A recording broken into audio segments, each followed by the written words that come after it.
All right, here we go. What are my thoughts? Well, I wanted to talk about this for a long time, so let's talk about climate change. Climate change and, surprisingly, religion.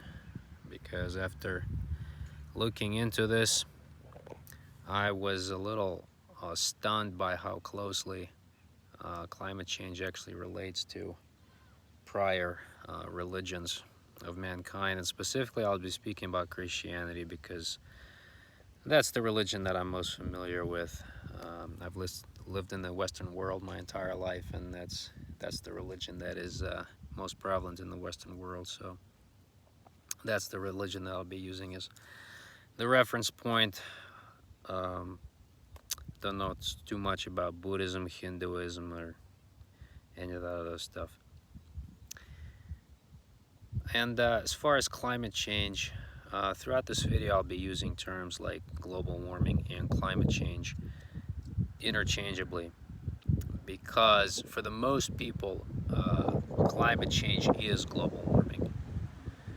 And you know, back in like when this phenomenon was first going mainstream, it was called global warming. That was back in like mid 2000s. Then at some point it flipped to now being climate change. I don't know when it happened exactly, but I can guess as to why. When you think about global warming, it commits you to a certain description of climate. Okay, the climate is expected to warm, and uh, that gives you less flexibility to explain stuff away. Whereas climate change, what is climate change? It's just, if you take those words literally in the English language, it's really anything. And what I mean is it happens all the time, right? What is climate? Climate is a set of parameters, like temperature, atmospheric pressure, humidity, visibility, um, some other ones, wind speed, right? Whatever, all those parameters. And climate change is, so that set of parameters is current climate. And that climate change is what? Is a change in at least one of those values, right? As soon as one of those values changes, we have a climate change. Well, I mean, if you measure precisely enough, you will always see change in those values over any time frame. So climate always changes and has been always changing. Even minute by minute, climate is changing. But, you know, just like minute by minute, it can change hour by hour, day by day, month by month, year by year, and decade by decade, and so on, millennia by millennia. So climate change is really a truism. And I suspect this is a common propagandist term when they wanna label something, label it with something that's, when taken literally, is always true. That way you have, plausible deniability.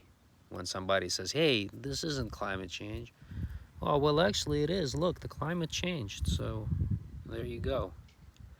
Um, but of course, they mean, when they talk about climate change, they mean man-made climate change. So everybody understands that. I'm just saying that it's worth noting that we went away from global warming and now just, which is again something that's uh, something where there is some uh, description in how the parameters of temperature are changing, to climate change, which is about as vague as it gets.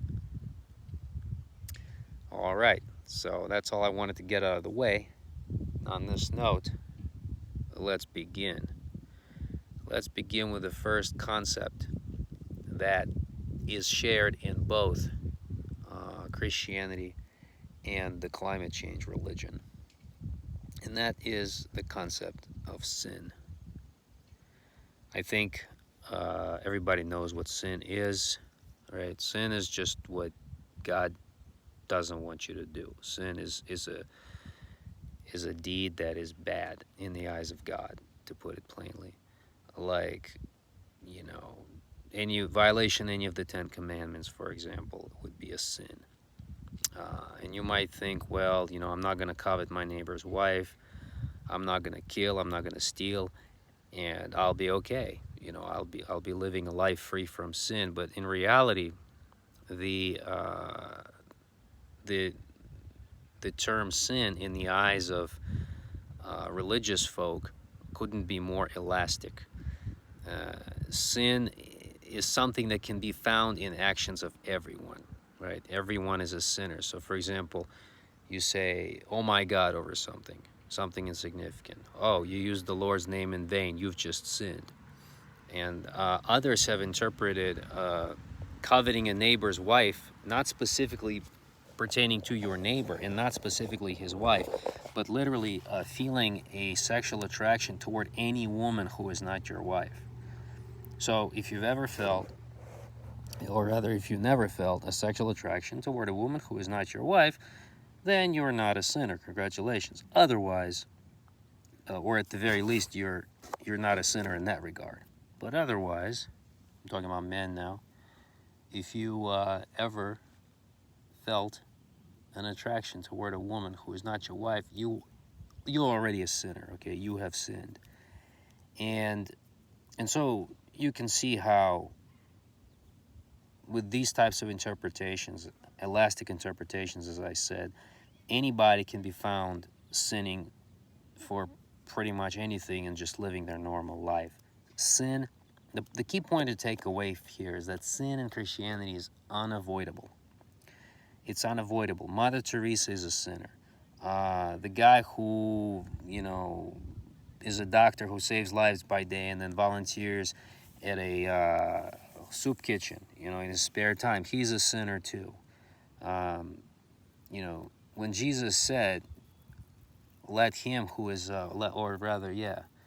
let him who hasn't sinned cast the first stone, and nobody threw the stone, the implication was that everyone is a sinner. Everyone who's ever lived, everyone currently living or ever lived is a sinner.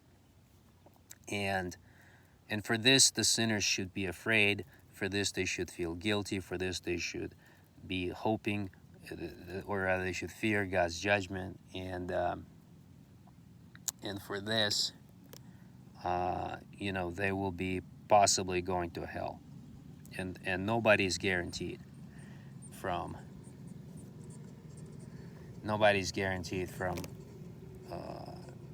you know, going easy as far as God's judgment goes.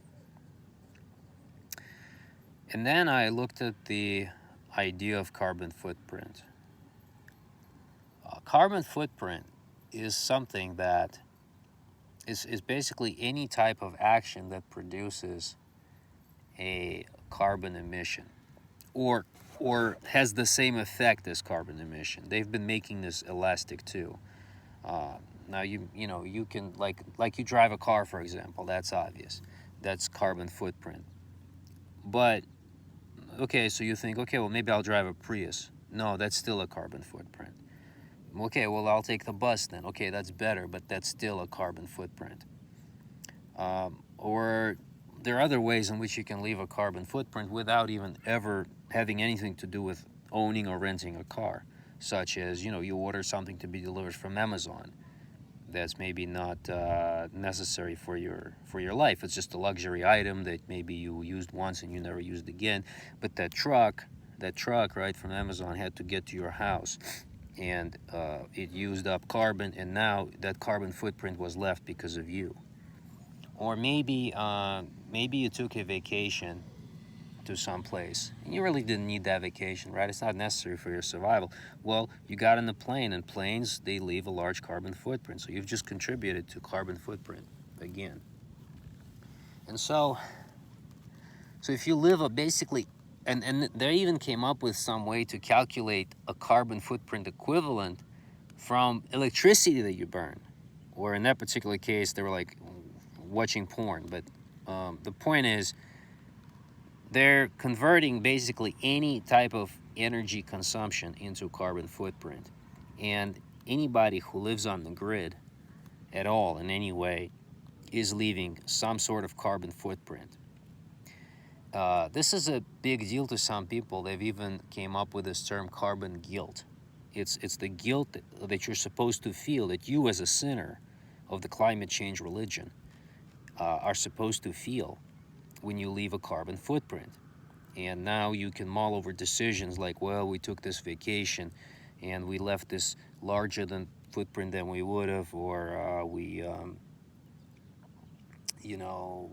ordered something from Amazon we didn't really need, or we took that extra trip, or we like an SUV because it's a more comfortable car, but look, it leaves a higher carbon footprint.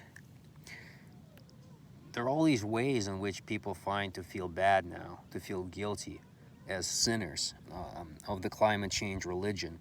And the point here is that just like in Christianity, life without sin is impossible, so too is life without leaving carbon footprint impossible. So the first parallel between climate change and Christianity is that climate footprint is the sin of the climate change religion. And we're all sinners. This is inescapable. Just like in Christianity, being a non-sinner is not an option, being somebody who does not contribute to the carbon footprint is not an option. And because of this now, the planet, this beautiful, beautiful blue ball, that's funny, that we've inherited is going to become this just scorched earth wasteland. And we're all going to die. The animals are going to die. The polar bears will drown, or they will starve, or something like that. And it's all going to be because of us sinners. Okay, and the coming apocalypse is coming, and it's coming soon also, which segues us nicely to part 2 of the apocalypse.